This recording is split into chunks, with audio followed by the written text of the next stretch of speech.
حبايباتي، اهلا وسهلا بكم ومرحبا في قناتي قناه مطبخ نوال. كنتمنى انكم تكونوا بالف خير وبصحه جيده يا ربي. اليوم في هذا الفيديو غادي نشارك معكم الغداء ديالي اليوم ديال نهار السبت بالسردين، يعني كفته ديال السردين اللي كتجي رائعه في المذاق وكتجي ساهله للتحضير، وكنتمنى انكم تجربوها وغادي تعجبكم اكيد، وتقدروا ديروها حتى في رمضان. لما لا في المائده ديال الافطار كتجي حتى هي لذيذه وزوينه كطبق رئيسي، كتجي غزاله. كنتمنى انه ينال اعجابكم، ونبداو على بركه الله في مقادير وطريقه التحضير.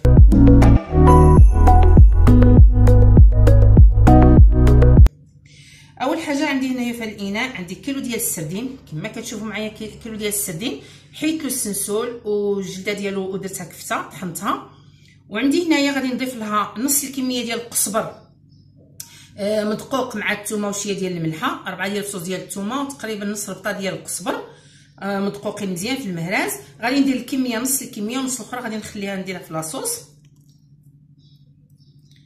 عندي هنايا بصله صغيره محكوكه ومعصره من الماء ديالها، يعني ناشفه من الماء ديالها، عصرتها مزيان. هانتوما كتشوفوا معايا ناشفه من الماء. غادي نضيفها للكفته. وكذلك عندي هاد الكميه نتاع الرز، كاس صغير ديال الرز مسلوق في الماء.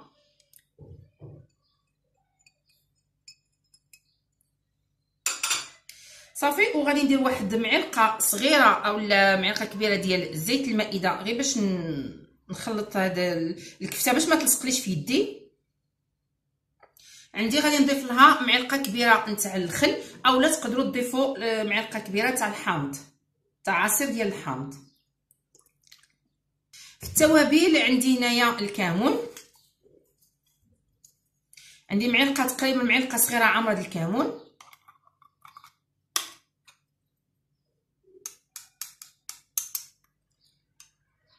اولا معلقه كبيره احسن، لان الكمون كيتواتى مع السردين. ديروا معلقه كبيره احسن. عندي هنايا الابزار الفلفل الاسود، وهي اللي غنديرها معلقه صغيره. عندي الفلفل الاحمر الحلو،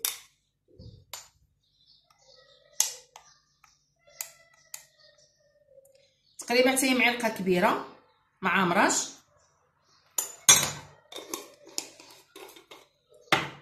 وعندي هنايا السودانيه اولا الهريسه، اختياري كما كنقول لكم. الا عندكم الاطفال صغارين بلا ما تديروا الحر، ولا ما عندكمش اكيد راه السردين كفته السردين كتواتى معاها الحرور، اولا السودانيه اولا الهريسه. الكميه قليله صافي. وغادي نجمع هذا الخليط بحال هكا بيدي مزيان.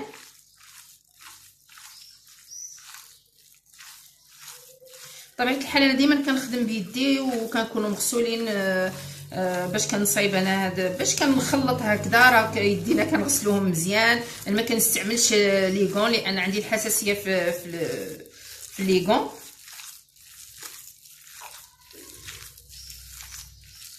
صافي. كنبقى كندخل هاد الشرموله كامله مزيان في السردين في الكفته، وكتجي رائعه. ولا عندكم كاضافه، الا عندكم الشحمه تاع الكلاوي ديال الغلمي، ديروا واحد، يعني غير تحكوا واحد المقدار معلقه كبيره اولا كتضيفوها مع هذه الكفته، كتجي روعه، كتحيد داك المذاق نتاع السمك. صافي. دابا انا راني خلطت هاد الكفته مزيان، وغادي نوجد الطنجره غادي نوضع فيها مطيشه لاصوص طوماط، وغادي نوريكم كيفاش غادي نحضروها. ودابا البنات انا خديت هنايا الطنجره ديالي ديال الطنجره عاديه، اولا تقدروا ديروها حتى في الطاجين. انا خديت هنا الطنجره وضعت فيها هنايا الكميه ديال 4 ديال الحبات ديال المطيشه كي حكيتهم بالزريعه ديالهم كما كتشوفوا معايا. غادي نضيف لها لاصوص طوماط،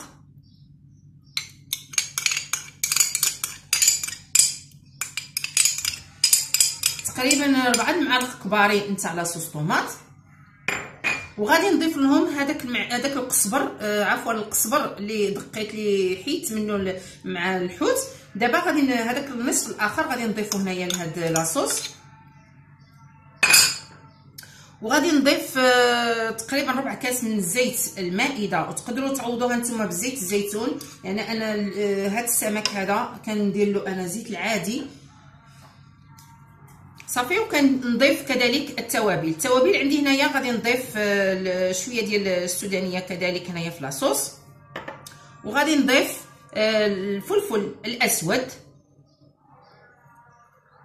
وغادي نضيف كذلك الفلفل الاحمر الحلو.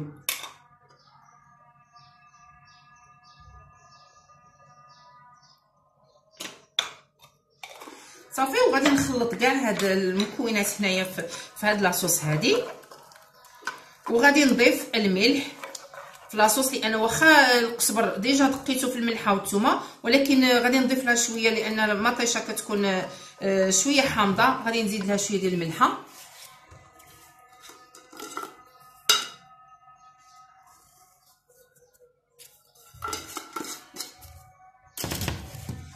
صافي. وغادي نحركوا هاد العناصر كامله بحال هكا كما كتشوفوا معايا. وغادي نضيف لها كذلك، نسيت ما ذكرتش الخرقوم البلدي، غادي نضيف لها شويه ديال الخرقوم باش يعطينا داك اللون، باش ما يبقاش اللون ابيض. انا ما كنستعملش الملون، كنستعمل غير الخرقوم صافي. وغادي نخلط هاد العناصر كامله بحال هكا مزيان حتى تنسجم كلها، وغادي نديرها على البوطه حتى تغلى مزيان. هاد لاصوص هذا يبقى يطبخ مزيان. وكتشوف انا مطيشه بقات كطيح، مطيشه كتذوب. ديك الساعه غادي ندير الكويرات وغادي نديرهم مع هاد لاصوص هذه الطيب، وغادي نوريكم في الاخر الشكل ديالو كيفاش كيجي. وغادي نمروا دابا باش نحضروا السلطه اللي غادي ترافقنا نرافقوها مع هاد السمك هذا. البنات انا رجعت معكم باش نقدموا السلطه اللي غادي نرافقوا مع الكفته ديالنا. كما كتشوفوا معايا هنايا عندي كميه ديال الرز تقريبا زلافه صغيره مسلوقه مع الملحه. عندي هنايا غادي نضيف لها 2 معالق حتى 3 معالق كبارين ديال المايونيز. والمايونيز راني صايبتها في الدار. الا بغيتو تعرفوا كيفاش كنصايب مايونيز في الدار خليهم في لي كومونتير. عندي هنايا الفرماج العادي، الا عندكم الفرماج محكوك ضيفوه من احسن. عندي هنايا الذره المعلب او مايس، ندير غير كميه نص الكميه فقط لان غادي نديرها مره اخرى مع الخضره اللي سلقت. وعندي هنايا الطون ديال الزيت كذلك، غادي ندير غير 2 معالق كبار ديال نتاع الطون.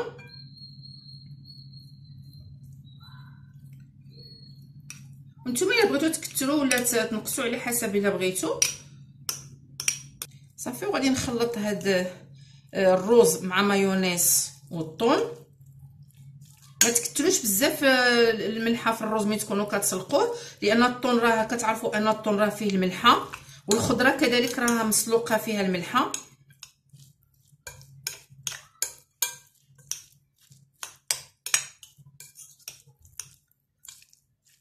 غادي نبقاو نخلطو مزيان حتى كيدخل داك مايونيز مع الرز والطون والمايس على الطريقه بحال هكا صافي. غادي نخليوها هذه على جنب، وغادي ندوزو عاوتاني نحضروا الخضره كذلك صافي. دابا خديت واحد الاناء اخر غادي نوضع فيه الخضره اللي سلقت مع شويه الملحه. عندي هنايا خيزو الجزر، وعندي هنايا الجلبانه كذلك سلقتها حتى هي في الماء والملحه، وبطاطا. يعني الكميه اللي بغيتو اللي غادي ديروا الكميه اللي عندكم ولا متوفر عندكم، ولا بغيتو ديروا كثر ديروا كثر، ولا بغيتو تنقصوا. وكذلك الا عندكم حتى داك اللوبيا خضراء حتى هي قطعوها طريفات وسلقوها صافي. غادي ندير هاد الخضره ديالي هنايا، وغادي نضيف لها داك النص ديال العلبه ديال المايس اللي بقات صافي. وغادي نضيف لها مايونيز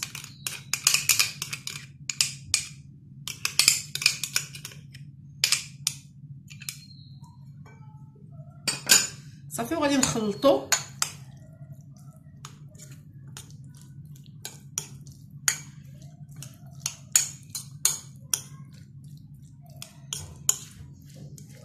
باش تخلط مزيان المايونيز مع هاد الخضره.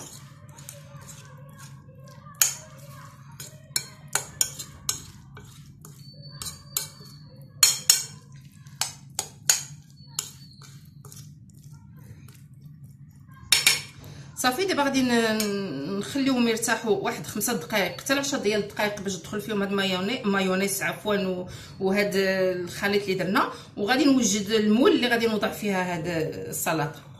صافي البنات دابا خديت واحد المول هكا على شكل طولي كما كتشوفوا معايا. غادي نبقى ندير الكميه بكميه، يعني غادي ندير الرز الخليط ديال الرز هو الاول،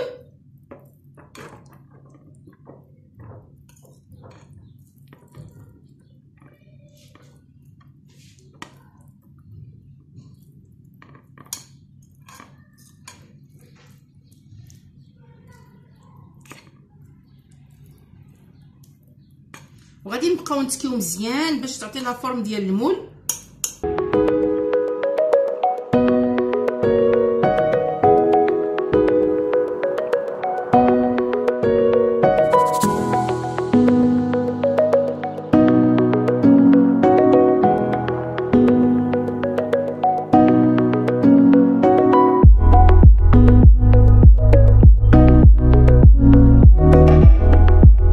باش من نجيو نقلبوها باش ما ترجعش تحل، ضروري تكيو عليها مزيان هكذا بالمعلقه بحال هكا.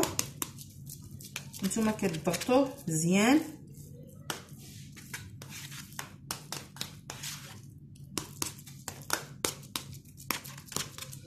راكم لاحظتوا انا ما لا زيت لا حتى شي حاجه، لان الطون راه فيه واخا صفينا من الزيت راه حتى هو فيه الزيت ومايونيز، يعني راه ما ديروا لا زيت لا حتى شي حاجه. صافي انا غادي نضيف من الفوق داك الرز، غادي ندير هاد الخضره نشكل هاد الخضره بحال هكا.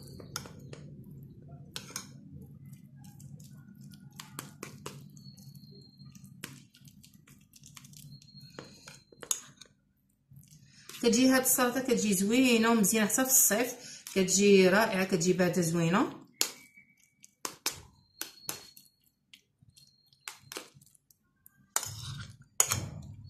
ومايونيز اللي كتصايبوها في الدار راه ماشي هي ديال الزنقه، اكيد كتكون ما تكونش فيها المواد حافظه. كتصايبوا شي حاجه في الدار كتجي مزيانه احسن.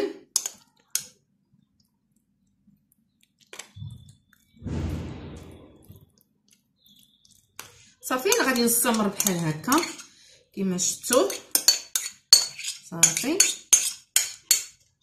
صافي وغادي نرجعوا نتكيو عاوتاني الخضره مزيان بحال هكا مع الجناب ومع الوسط هكذا، باش غادي تاخذ حتى هي لا فورم ديالها هكذا.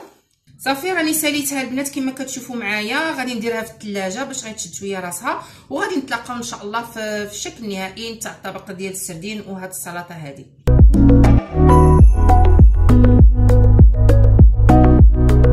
الشكل النهائي نتاع الطبق ديالنا ديال اليوم.